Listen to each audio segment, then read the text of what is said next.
ಎಲ್ಲಾರು ಹೆಂಗಿದ್ರ ನೀವೆಲ್ಲರೂ ಚೆನ್ನಾಗಿದ್ದಾರಾ ಅಂತ ಅನ್ಕೊಂಡಿದ್ದೀನಿ. ಇವತ್ತು ಮಶ್ರೂಮ್ ಬಿರಿಯಾನಿ ಮಾಡಿದ್ದೆ. ಇವಾಗ ಲಂಚ್ ತಗೊಂಡ್ ಹೋಗ್ತಾ ಇದ್ದೀನಿ ಚಂದನ್ಗೆ. ಲಂಚ್ ತಗೊಂಡೋಗಿ ಕೊಟ್ಬಿಟ್ಟು ಆಮೇಲೆ ಹೊಸ ಮನೆ ಹತ್ರ ಹೋಗ್ಬಿಟ್ಟು ಆಮೇಲೆ ಅವಳೇನು ಸ್ಕೂಲ್ ಹತ್ರ ರಶ್ಮಿ ಇದ್ ಮಾಡ್ಬೇಕು ಅಂತ ಅಂದ್ಲು. ಹಂಗೆ ನಮ್ಮ ಹೊಸ ಮನೆ ನೋಡ್ತೀನಿ ಅಂತ ಹೇಳಿದಾಳೆ. ಅವ್ಳಿಗೇನಾದ್ರು ಇಷ್ಟ ಆದ್ರೆ ನಾನ್ ಮಾಡ್ಕೋತೀನಕ್ಕ ಅಂತ ಹೇಳಿದಾಳೆ. ಗೊತ್ತಿಲ್ಲ ನಂಗೆ, ಇಷ್ಟ ಆದ್ರೆ ಮಾಡ್ಕೊಳ್ಳಿ ಅಂತ ಅಂದ್ಬಿಟ್ಟು ತೋರ್ಸೋಣ ಅಂತ ಅಂದ್ಬಿಟ್ಟು ಹೋಗ್ತಾ ಇದೀನಿ. ಇವಾಗ ಬಂದು ಬ್ಲಾಂಕೆಟ್ ಬೆಡ್ ಸ್ಪ್ರೆಡ್ ಎಲ್ಲ ಕೂಡ ಒಗಿಬೇಕು. ಮಂತ್ಲಿ ನಾನು ಮನ್ಸು ಕಾರ್ಪೆಟ್ ಎಲ್ಲ ತೊಳಿತೀನಿ. ಇವತ್ತು ತೊಳೆಯೋಣ ಅಂತ ಅನ್ಕೊಂಡಿದೀನಿ. ಬಿಸಿಲು ಚೆನ್ನಾಗಿದೆ. ಆಮೇಲೆ ಹಪ್ಳ ಮಾಡೋಣ ಅಂತ ಅನ್ಕೊಂಡೆ, ಬಿಸಿಲು ಚೆನ್ನಾಗಿತ್ತಲ್ವಾ. ಸಬ್ಬಕ್ಕಿ ಇದು ಹಪ್ಳ ಮತ್ತೆ ಅಕ್ಕಿ ಹಪ್ಳ ಎಲ್ಲ ಮಾಡೋಣ ಅಂತ ಅನ್ಕೊಂಡಿದೀನಿ. ಆಲ್ರೆಡಿ ನಾನು ಅಕ್ಕಿ ಹಿಟ್ಟನ್ನೆಲ್ಲ ಬಿಡಿಸ್ಕೊಂಡ್ಬಂದು ಇಟ್ಟಿದ್ನಲ್ವಾ, ಹಂಗಾಗಿ ಯಾವ್ದೋ ಮಾಡಿ ಇಟ್ಕೊಂಡ್ರೆ ಸಂಡ್ಗೆ ಅಂದ್ರೆ ನನ್ನ ಮಕ್ಳಿಗೆ ತುಂಬಾನೇ ಇಷ್ಟ. ಅದನ್ನು ಕೂಡ ಮಾಡಿ ನಿಮ್ಗೂ ತೋರಿಸ್ಬೋದು. ಹಂಗೆ ನಾನು ಪ್ರತಿ ವರ್ಷನೂ ಮನೇಲೆ ಮಾಡ್ಕೊಳ್ತೀನಿ, ಹೊರಗಡೆಯಿಂದ ತಂದು ತಿನ್ನೋದು ಆತರ ಎಲ್ಲ ಏನೂ ಇಲ್ಲ. ಹಂಗಾಗಿ ಅದನ್ನು ಸಬ್ಬಕ್ಕಿದ್ ಮಾಡೋಣ ಅಂತ ಅನ್ಕೊಂಡಿದೀನಿ. ನೋಡ್ತೀನಿ. ಇವಾಗ ಹೋಗ್ತಾ ಇದೀನಿ. ಬೆಳಿಗ್ಗೆ ಏನ್ ಮಾಡಿದೆ ಅಂದ್ರೆ ಮಶ್ರೂಮ್ ಬಿರಿಯಾನಿ ಮಾಡಿದ್ದೆ. ಸಕ್ಕದಾಗಿತ್ತು. ಅದನ್ನೇ ತಗೊಂಡ್ ಹೋಗ್ತಾ ಇದ್ದೀನಿ ಚಂದುಗೆ. ಬಂದು ಸೊಪ್ಪು ಸಾರು ಮಾಡೋಣ ಅಂತ ಅಂದ್ಬಿಟ್ಟು ಸೊಪ್ಪನ್ನ ನೆನ್ನೆ ತಂದಿದ್ದೆ ನೋಡಿ, ಈ ತರ ಬಿಡಿಸಿ ಇಟ್ಟಿದೀನಿ.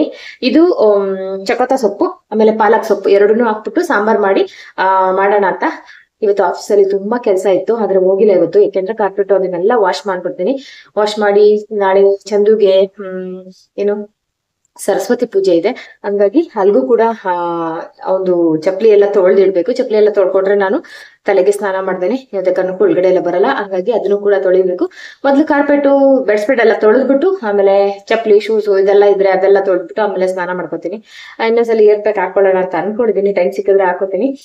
ಬನ್ನಿ ಇವಾಗ ಹೋಗೋಣ. ಹೋಗಿ ಸ್ಕೂಲ್ ಹತ್ರ ಹೋಗ್ಬಿಟ್ಟು ಕೊಟ್ಬಿಟ್ಟು ಆಮೇಲೆ ಹೊಸ ಮನೆ ಹತ್ರ ಹೋಗ್ತೀನಿ. ಅಲ್ಲಿಂದ ಬಂದು ವಿಡಿಯೋನ ಕಂಟಿನ್ಯೂ ಮಾಡ್ತೀನಿ. ಬನ್ನಿ ಇವಾಗ ನಾನು ನಿಮ್ಮನ್ನ ಕರ್ಕೊಂಡು ಹೋಗ್ತೀನಿ. ಇವತ್ತು ಮಶ್ರೂಮ್ ಬಿರಿಯಾನಿನ ಮಾಡ್ತೀನಿ ಅಂತ ಹೇಳಿದ್ನಲ್ವಾ, ಮಾಡಿದ್ದೆ. ತುಂಬಾ ಅಂದ್ರೆ ತುಂಬಾ ಚೆನ್ನಾಗಿತ್ತು. ಇದನ್ನ ಲಾಸ್ಟ್ ಟೈಮ್ ಒಂದ್ಸಲಿ ಹಾಕಿದೀನಿ, ಹಂಗಾಗಿ ನಾನು ಶೂಟ್ ಮಾಡ್ಕೊಳ್ಳಿಲ್ಲ. ಇದನ್ನ ತುಂಬಾನೇ ರುಚಿಯಾಗಿರುತ್ತೆ. ಇವಾಗ ಬಿಸಿ ಬಿಸಿ ಇದ್ರ ಜೊತೆಗೆ ಮೊಸರು ಇದನ್ನ ಮಾಡ್ಕೊಂಡು ತಿಂತಾ ಇದ್ರೆ ಸಖತ್ತಾಗಿರುತ್ತೆ. ಮಕ್ಳಿಗೆ ಮನೆಯವ್ರಿಗೆ ಎಲ್ಲರಿಗೂ ಫೇವ್ರೇಟ್ ಆದಂತ ರೆಸಿಪಿ ಇದು. ಹಂಗಾಗಿ ನಿನ್ನೆ ಸುಂಗುದ್ಕಟ್ಟೆಗೆ ಹೋಗಿದ್ನಲ್ವಾ, ಅಲ್ಲಿ 100 ರೂಪಾಯಿಗೆ 3 ಅಂತಿದ್ರು. ಹಂಗಾಗಿ 3 ಇದನ್ನ ಮಶ್ರೂಮ್ ನ ತಂದಿದ್ದೆ. ಅದರಲ್ಲಿ ತಂದು ಚೆನ್ನಾಗಿ ತೊಳೆದು ಈ ತರ ಮಾಡ್ಕೊಂಡ್ರೆ ಜ್ಯೂಸಿ ಆದಂತ ಒಂದು ಪಲಾವು ಅಥವಾ ಬಿರಿಯಾನಿ ರೆಡಿ ಆಗುತ್ತೆ. ಇವಾಗ ಮನೆ ಹತ್ರ ಹೋಗಿದ್ದೆ, ಮನೆ ತೋರಿಸ್ತಾ ಇದ್ದೀನಿ. ನೋಡು ರಶ್ಮಿ, ಎರಡಿದೆ, ಯಾವ್ದು ಬೇಕಾದ್ರೂ ಇದು ಮಾಡ್ಕೊ ಅಂತ. ಲಾಸ್ಟ್ ಅವೆರಡು ನೋಡ್ಬಿಟ್ಟು ಸರಿ ಅಕ್ಕ ನಮ್ಮ ಮಾಮನ ಹತ್ರ ಮಾತಾಡ್ತೀನಿ ಅಂತ ಅಂದ್ಬಿಟ್ಟು ಅವಳು ಬಂದ್ಲು. ಮೇಲ್ಗಡೆ ಬಂದು ನಮ್ಮ ಮನೇನ ನೋಡ್ತಾ ಇದ್ದಾಳೆ. ಅವಳಿಗೆ ತುಂಬಾ ಅಂದ್ರೆ ತುಂಬಾನೇ ಖುಷಿ ಆಯ್ತು. ಸಕ್ಕತ್ತಾಗೈತೆ ಅಂತ. ಇನ್ನ ಕಂಪ್ಲೀಟ್ ಆಗಿಲ್ಲ ಅಲ್ವಾ. ಆಮೇಲೆ ನಮ್ಮನೆ ಹತ್ರನೇ ಸ್ಕೂಲ್ ಇತ್ತು, ಹಂಗಾಗಿ ಮಗನ್ಗೆ ವಿಚಾರಿಸೋಣ ಅಂತ ಅಂದ್ಬಿಟ್ಟು ಅಲ್ಲಿಗೆ ಹೋದ್ವಿ. ಸೂಪರ್ ಆಗಿದೆ ಸ್ಕೂಲ್ ಮಾತ್ರ. ಅಲ್ಲಿ ಅವರು ಏನು ಇದು ಎನ್ಕ್ವೈರಿ ಇರುತ್ತಲ್ವಾ, ಅದು ಕೂಡ ಅಷ್ಟೇ ಚೆನ್ನಾಗಿ ಅವರು ನಮ್ಗೆ ಏನ್ ಕ್ವಶನ್ ಕೇಳಿದ್ರು ಅಷ್ಟೇನೆ ತುಂಬಾ ಚೆನ್ನಾಗಿ ಪೇಷನ್ಸ್ ಆಗಿ ಅವರು ಆನ್ಸರ್ ಮಾಡ್ತಿದ್ರು. ಅದೆಲ್ಲ ನನ್ಗೆ ತುಂಬಾನೇ ಇಷ್ಟ ಆಯ್ತು. ಮಕ್ಳು ನೋಡ್ಕೋತಾರೆ ಅಥವಾ ಸ್ಕೂಲ್ ಇದ್ ಮಾಡ್ತಾರೆ ಅಂದ್ರೆ ಪೇಷನ್ಸ್ ತುಂಬಾನೇ ಮುಖ್ಯ ಆಗುತ್ತೆ. ನಾನು ಇದ್ರ ಒಳಗಡೆ ನೋಡಿರ್ಲಿಲ್ಲ, ಬರ್ಬೇಕಾದ್ರೆ ಹೋಗ್ಬೇಕಾದ್ರೆ ನೋಡ್ತಾ ಇದ್ದೆ ಅಷ್ಟೇನೆ. ಗೇಟ್ ಹತ್ರ ತುಂಬಾ ಪೇರೆಂಟ್ಸ್ ಇರೋರು. ಇದು ಚೆನ್ನಾಗಿರ್ಬೋದೇನೋ ಅಥವಾ ಇಲ್ವೇನೋ ಅಂತ ನನಗೆ ಗೊತ್ತಿರ್ಲಿಲ್ಲ. ಇದು ಇವತ್ತು ಕೇಳೋಣ ಅಂತ ಒಳಗಡೆ ಹೋದ್ರು. ಎಷ್ಟು ದೊಡ್ಡದಾಗಿದೆ ಅಂದ್ರೆ ನಂಗೆ ಅನ್ಸೋದು ಕಾಲೇಜು ಇರ್ಬೋದೇನೋ. ನಾನು ಅದ್ರ ಬಗ್ಗೆ ವಿಚಾರಿಸ್ಲಿಲ್ಲ. ಆದ್ರೆ ಸ್ಕೂಲ್ ಎಲ್ಲ ತುಂಬಾನೇ ಚೆನ್ನಾಗಿತ್ತು. ಆಮೇಲೆ ಸರಿ ಅಂತ ಅನ್ಬಿಟ್ಟು ವಿಚಾರಿಸ್ಬಿಟ್ಟು ಅಷ್ಟರಲ್ಲಿ ಅವ್ರ ಮನೆಯವ್ರಿಗೆ ಫೋನ್ ಮಾಡಿದ್ಲು ರಶ್ಮಿ. ಅವ್ರು ಬಂದ್ರು. ಸರಿ ಅಂತ ಅನ್ಬಿಟ್ಟು ಮನೆಯವರು ಕೀ ಲಾಕ್ ಮಾಡ್ಕೊಂಡು ಕೀ ತಗೊಂಬ ಅಂತ ಹೇಳಿದ್ರು, ತೋರಿಸ್ಬಿಟ್ಟು. ನಾನೇನ್ ಮಾಡಿದೀನಿ, ಕೀ ಹಂಗೆ ಮರ್ತ್ಬಿಟ್ಟು ಬಂದ್ಬಿಟ್ಟಿದ್ದೆ. ಸರಿ ರಶ್ಮಿ, ನಾನು ಹೋಗ್ತೀನಿ ಕೀ ಲಾಕ್ ಮಾಡ್ಕೊಂಡು ಅಂತ. ನನಗೆ ಮಧ್ಯಾಹ್ನದ ಅಡುಗೆ ಆಗಿರ್ಲಿಲ್ಲ, ಹಂಗಾಗಿ ಅದೊಂದು ತಲೆಯಲ್ಲಿ ಕೊರಿತಾ ಇತ್ತು. ಎಲ್ಲೋದ್ರು ನಾನು ಸೊಪ್ಪನ್ನ ಅರ್ಧಂಬರ್ಧ ಸೋಸಿ ಇಟ್ಬಿಟ್ಟು ಹೋಗಿದ್ದೆ. ಅನ್ನ ಮಾಡಿದ್ದೆ, ಇದನ್ನ ಮಶ್ರೂಮ್ ಬಿರಿಯಾನಿನೂ ಮಾಡಿದ್ನಲ್ವಾ, ಹಂಗಾಗಿ ಸಾಂಬಾರ್ ಮಾಡ್ಬಿಡೋಣ ಬೇಗ. ಮಕ್ಕಳು ಮನೆಯವರು ಅಜ್ಜಿ ಎಲ್ಲ ಮನೇಲಿ ಇರ್ತಾರಲ್ವಾ, ಹಂಗಾಗಿ ಸಾಂಬಾರ್ ಮಾಡ್ಬಿಡೋಣ ಅಂತ ಅನ್ಬಿಟ್ಟು ಬೇಗನೆ ಅಲ್ಲಿ ಕೀ ಲಾಕ್ ಮಾಡಕ್ ಹೋದ್ರೆ ಅವ್ರು ಊಟ ಮಾಡ್ತಿದ್ರು ಒಳಗಡೆ. ಸರಿ ಅಂತ ಅನ್ಬಿಟ್ಟು ಊಟ ಮಾಡಿ ಕೀನ ಈಚೆಗಡೆ ಇಟ್ಬಿಡಿ, ಮನೆಯವ್ರು ಬರ್ತಾರೆ ಅಂತ ಹೇಳ್ಬಿಟ್ಟು ಅವ್ರಿಗೆ ಬಂದೆ. ಇವಾಗ ಸೊಪ್ಪನ್ನ ಅರ್ಧ ಸೋಸಿದ್ನಲ್ವಾ, ಇನ್ನು ಅರ್ಧ ಇತ್ತು. ಹಂಗಾಗಿ ಮೊಸಪ್ ಮಾಡ್ಬಿಟ್ಟು ಇವತ್ತು ವಡೆ ಮಾಡೋಣ ಅಂತ ಅನ್ಕೊಂಡಿದೀನಿ. ಏನಾದ್ರು ನಂಚ್ಕೊಳಕಿದ್ರೆ ಚೆನ್ನಾಗಿರುತ್ತೆ ಅಂತ ಹೇಳ್ತಾ ಇದ್ರು, ಹಂಗಾಗಿ ವಡೆ ಮಾಡೋಣ ಅಂತ ಅನ್ಬಿಟ್ಟು ಮಾಡ್ತಾ ಇದೀನಿ. ಪಾಲಕು, ಚಕೋತ, ಟೊಮೊಟೊ ಎಲ್ಲ ಹಾಕಿ ಮಾಡಿದ್ರೆ ಮೊಸಪ್ಪು ತುಂಬಾನೇ ಚೆನ್ನಾಗಿರುತ್ತೆ. ಅದ್ರ ಜೊತೆಗೆ ಸಂಜೆಗೆ ನಾನು ಬೀನ್ಸ್ ಪಲ್ಯ ಮಾಡ್ತೀನಿ. ಯಾಕೆಂದ್ರೆ ಬೀನ್ಸ್ ನ ನೆನ್ನೆ ಸ್ವಲ್ಪ ಜಾಸ್ತಿನೇ ತಗೊಂಡ್ ಬಂದಿದ್ದೆ, 1.5 kg ಅಷ್ಟು. ಸ್ವಲ್ಪ ಇದ್ಕವ್ರೆ ಬೆಳೆ ಮಾಡೋಣ ಅಂತ ಅನ್ಬಿಟ್ಟು ಅವರೆಕಾಳನ್ನು ಕೂಡ ಎಡ್ದು ನೆನೆ ಹಾಕಿದೀನಿ. ಮತ್ತೆ ಮೊನ್ನೆ ತಂದಿದ್ವಲ್ಲ ನಾವು ನುಗ್ಗೆ ಸೊಪ್ಪು, ಅದನ್ನು ಕೂಡ ಪೌಡರ್ ಮಾಡಿ ಇಟ್ಕೊಳ್ಳೋಣ ಅಂತ ಅನ್ಬಿಟ್ಟು ಅದನ್ನು ಕೂಡ ನಾನಿಲ್ಲಿ ಸ್ವಲ್ಪ ಒಂದು ಕಾಟನ್ ಟವಲ್ ಮೇಲೆ ಒಣಗಾಕಿ ಇಟ್ಕೊಂಡಿದೀನಿ. ಈ ತರ ಅಲ್ಲಲ್ಲೇ ಕೆಲಸಗಳನ್ನ ಮಾಡ್ಕೊಂಡ್ರೆ ಈಸಿ ಆಗುತ್ತೆ ಅನ್ನೋದಕ್ಕೋಸ್ಕರ. ಆದ್ರೂ ಇವತ್ತು ತುಂಬಾನೇ ಕೆಲಸ ಇತ್ತು ಆಫೀಸಲ್ಲಿ. ಇವತ್ತೊಂದು ಹೋಗೋದಕ್ಕೆ ಆಗಿಲ್ಲ ಅಂತ ಹೇಳ್ಬೋದು. ಯಾಕೆಂದ್ರೆ ಇನ್ನೊಂದು 10ನೇ ತಾರೀಕು ಬಂತು ಅಂತಂದ್ರೆ ಬಿಲ್ ಎಲ್ಲ ಎಂಟ್ರಿ ಮಾಡ್ಬೇಕು. ಮತ್ತೆ ಏನು ಸ್ಟೇಟ್ಮೆಂಟ್ ಇರುತ್ತೆ, ಅದೆಲ್ಲ ಎಂಟ್ರಿ ಮಾಡ್ಬೇಕು. ಸ್ಟೇಟ್ಮೆಂಟ್ ಅಂತೂ 2 ತಿಂಗಳಿಂದ ನಾನು ಎಂಟ್ರಿನೇ ಮಾಡಿಲ್ಲ. ಮನೆಯವ್ರು ನೋಡಿದ್ರೆ ಬೈತಾರೆ ಅನ್ಸುತ್ತೆ. ಇನ್ ಮಿಕ್ಕಿದೆಲ್ಲ ಇದನ್ನೆಲ್ಲ ಯಾವಾಗ ಎಂಟ್ರಿ ಮಾಡ್ಬಿಡ್ತೀನಿ. ಇವತ್ತು ಎಲ್ಲಾನು ಮನೇಲಿ ಇರೋದೆಲ್ಲ ತಗೊಂಡೋಗಿ ಎಂಟ್ರಿ ಮಾಡೋಣ ಅಂತ ಅನ್ಕೊಂಡೆ. ಮಗ ನೋಡಿ ದಿಲ್ಪಸ್ ಅಂತ ಅನ್ಬಿಟ್ಟು ತಿನ್ನಮ್ಮ ಅಂತ ಅನ್ಬಿಟ್ಟು ಬಿಸಿ ಮಾಡಿ ಇದು ಕೊಟ್ಟ ಒಂದು. ನನಗೆ ಮುಂಚೆ ಎಲ್ಲ ತುಂಬಾ ಇಷ್ಟ ಆಗೋದು ದಿಲ್ಪಸನ್ನು, ಅದು ಸ್ವೀಟ್ ತುಂಬಾ ಇಷ್ಟ ಆಗೋದು.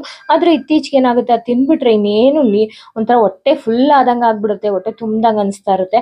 ಹಂಗಾಗಿ ನಾನು ತಿನ್ನೋದಕ್ಕೆ ಹೋಗೋದಿಲ್ಲ. ಇವಾಗ ತಗೊಂಡ್ ಬಂದಿದ್ದಾನೆ ಮಗ. ಸ್ವಲ್ಪ ಬಿಸಿಲಲ್ಲೆಲ್ಲ ಹೋಗಿದ್ನಲ್ಲ, ಹಂಗಾಗಿ ಮಗ ತೊಳ್ಕೊಬೇಕು. ಅಲ್ಲಿ ಧೂಳು ಮತ್ತೆ ಏನಾಗಿದೆ ಅಂದ್ರೆ ನಮ್ಮನೆ ಹತ್ರ ಈ ತಾರ್ ರೋಡ್ ಎಲ್ಲ ಹೋಗ್ಬಿಟ್ಟು ಮಣ್ ರೋಡ್ ಆಗ್ಬಿಟ್ಟಿದೆ. ಹಂಗಾಗಿ ತುಂಬಾನೇ ಧೂಳು ಬರುತ್ತೆ ಮನೆಗೆ.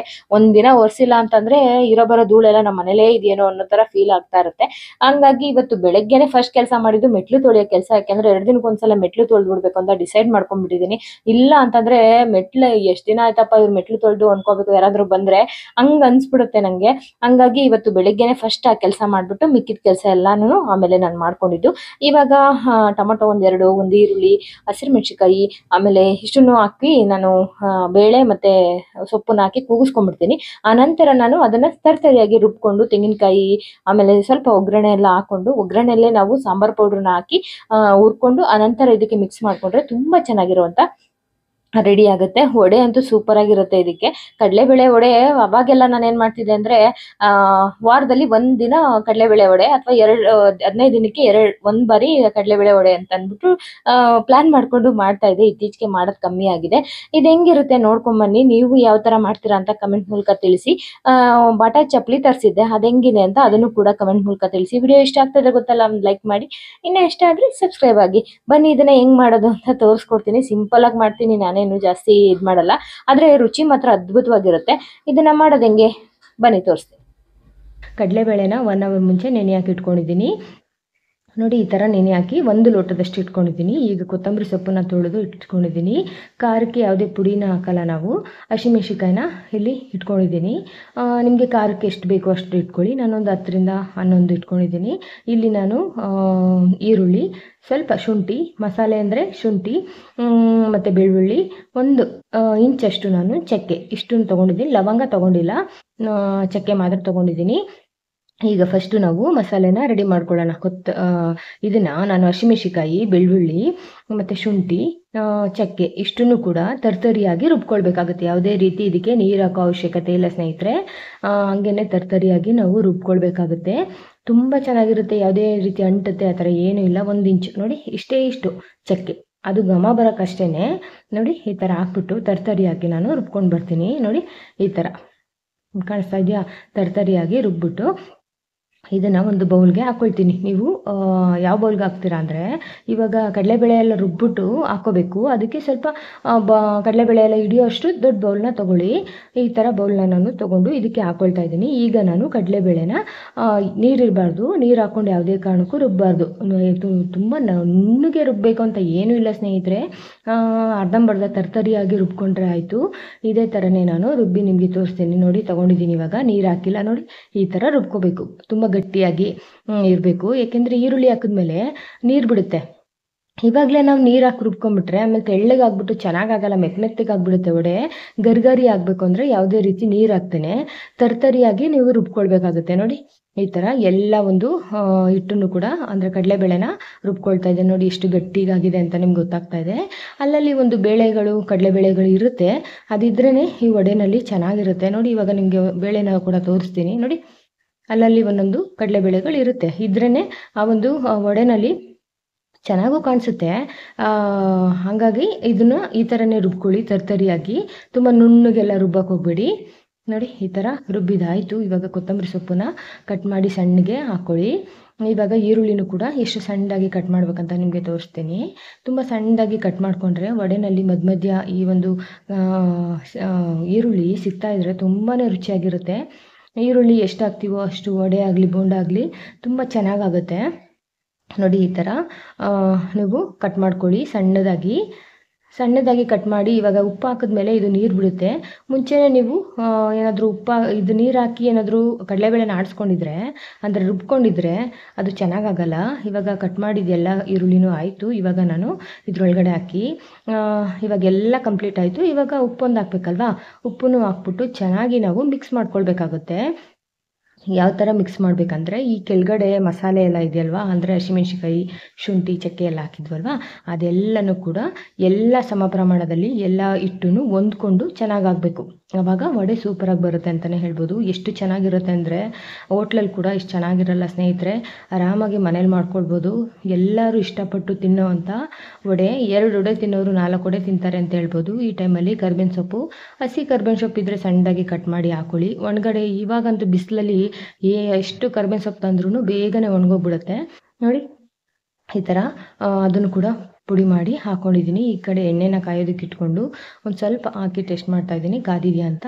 ನೋಡಿ ಇವಾಗ ಯಾವ ಥರ ವಡೆನ ತಟ್ಟಬೇಕು ಅಂತ ತೋರಿಸ್ತಾ ಇದ್ದೀನಿ. ಒಂದು ಅಂಗೈಗೆ ಎಣ್ಣೆ ಹಾಕ್ಬಾರ್ದು, ಯಾವುದೇ ರೀತಿ ಎಣ್ಣೆ ಯೂಸ್ ಮಾಡಬಾರ್ದು ಇದಕ್ಕೆ. ನೋಡಿ ಈ ಥರ ನೀರನ್ನ ಇಜ್ಬಿಟ್ಟು ಈ ಥರ ನೋಡಿ, ನೀವು ತೆಳ್ಳಗೆ ದೊಡ್ಡ ದೊಡ್ಡ ವಡೆಗಳನ್ನು ಕೂಡ ನೀವು ಇದು ಮಾಡ್ಕೊಳ್ಬೋದು, ಅಥವಾ ಪುಟ್ಟ ವಡೆಗಳನ್ನು ಕೂಡ ಈ ಥರ ತಟ್ಬೋದು. ನೋಡಿ ಈ ಥರ ಆಯಿತು. ಯಾವುದೇ ರೀತಿ ಅಂಟೋದು ಇದೇನೂ ಆಗಲ್ಲ ಸ್ನೇಹಿತರೆ. ಯಾರು ಬೇಕಾದರೂ ಮಾಡ್ಕೊಳ್ಬೋದಾದಂಥ ಈಸಿ ಆದಂಥ ವಡೆ ಅಂತಲೇ ಹೇಳ್ಬೋದು. ನೋಡಿ ಎಲ್ಲ 1 ಬೈ 1 ಈ ಒಂದು ವಡೆಗಳನ್ನ ಎಣ್ಣೆಯಲ್ಲಿ ಕರ್ಕೊಳ್ತಾ ಇದ್ದೀನಿ. ಇದು ಒಂಬಣ್ಣ ಬರೋವರೆಗೂ ನೋಡಿ, ಈ ಕಲರ್ ಬರೋವರೆಗೂ ನೀವು ಮೀಡಿಯಮಲ್ಲಿ ಇಟ್ಕೊಂಡು ಈ ವಡೆಗಳನ್ನ ಮಾಡ್ಕೊಳ್ಳಿ. ತುಂಬಾ ರುಚಿಯಾಗುತ್ತೆ. ನೀವು ಹೈ ಫ್ಲೇಮಲ್ಲಿ ಇಟ್ಬಿಟ್ರೆ ಏನಾಗುತ್ತೆ, ಒಳಗಡೆ ಬೇಯಲ್ಲ, ಮೇಲ್ಗಡೆ ಮಾತ್ರ ಕಲರ್ ಬಂದಿರುತ್ತೆ. ಆವಾಗ ಚೆನ್ನಾಗಾಗಲ್ಲ. ಇಷ್ಟೊಂದು ಕಷ್ಟಪಟ್ಟು ಮಾಡಿರ್ತೀರಲ್ವ, ಹಾಗೆ ಬೇಯಿಸ್ಬೇಕಾದ್ರೂ ಒಂದು ಪೇಷನ್ಸಿಂದ ಬೇಯಿಸಿದ್ರೆ ಎಲ್ಲರೂ ಇಷ್ಟಪಟ್ಟು ತಿಂತಾರೆ. ನಿಮಗೂ ಕೂಡ ತುಂಬಾ ಇಷ್ಟ ಆಗುತ್ತೆ. ಮಕ್ಕಳಿಗೆ ನೋಡಿ ಒಯ್ತಾ ಬತ್ತಾ ತಿನ್ನೋದಕ್ಕೆ ಅವ್ರಿಗೂ ಕೂಡ ತುಂಬ ಇಷ್ಟ ಆಗುತ್ತೆ. ನೋಡಿ ಎಷ್ಟು ಚೆನ್ನಾಗಾಗಿದೆ ಅಂತ ನಿಮಗೆ ತೋರಿಸ್ತಾ ಇದ್ದೀನಿ. ಇವಾಗ ಒಂದನ್ನು ಮುರಿದು ಕೂಡ ಫಸ್ಟ್ ಬ್ಯಾಚಲ್ಲಿ ಹಾಕಿದ್ವಲ್ವ, ಅವು ಇವು ಒಂದು ಬ್ಯಾಚ್ಗೆ 5 ಹಾಕ್ಕೊಂಡಿದ್ದೀನಿ ನಾನು. ಮತ್ತೆ ಇನ್ನೊಂದು ಬ್ಯಾಚಲ್ಲಿ ಮತ್ತೆ ಎಣ್ಣೆಲಿ ಹಾಕಿದ್ದೀನಿ. ಆ ಟೈಮಲ್ಲಿ ನಿಮಗೆ ತೋರಿಸ್ತಾ ಇದ್ದೀನಿ ಎಷ್ಟು ಚೆನ್ನಾಗಾಗಿದೆ ವಡೆಗಳು ಅಂತ. ಒಳಗಡೆ ನೋಡಿ ಎಷ್ಟು ತೆಳ್ಳಗೆ ಮಾಡ್ಕೊಂಡಿದ್ದೀನಿ.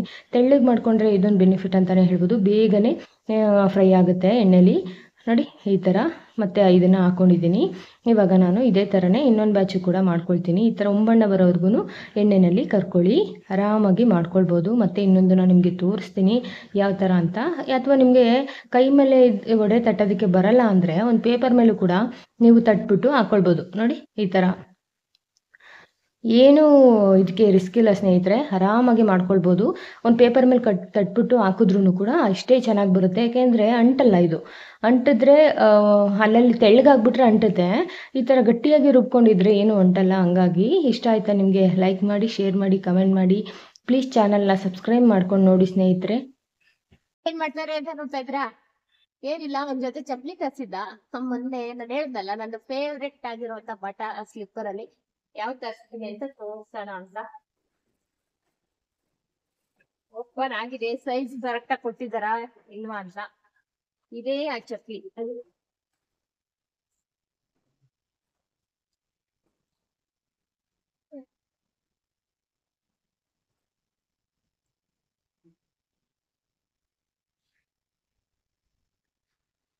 ಇದೇ ಆ ಚಪ್ಲಿ ನನ್ನ ಫೇವ್ರೆಟ್ ಆಗಿ. ಇದು ಒಂದು 8 ರಿಂದ 9 10 ಸಲ ತರ್ಸ್ಕೊಂಡಿರ್ಬೋದೇನೋ ಇದೇ ಪ್ಯಾಟರ್ನ್ ನಲ್ಲಿ.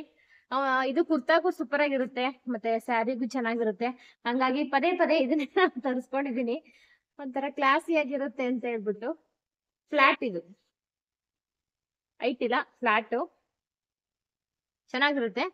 ಹಂಗಾಗಿ ಇದನ್ನ ತರ್ಸ್ಕೊಂಡೆ, ನಿಮ್ಗೆ ತೋರ್ಸೋಣ ಅಂತ ಅಂದ್ಬಿಟ್ಟು. ಮೊನ್ನೆ ಹೇಳ್ತಿದ್ನಲ್ವಾ ಡ್ರೆಸ್ ಮತ್ತೆ ಚಪ್ಲಿ ಆರ್ಡರ್ ಮಾಡಿದೀನಿ ಅಂತ.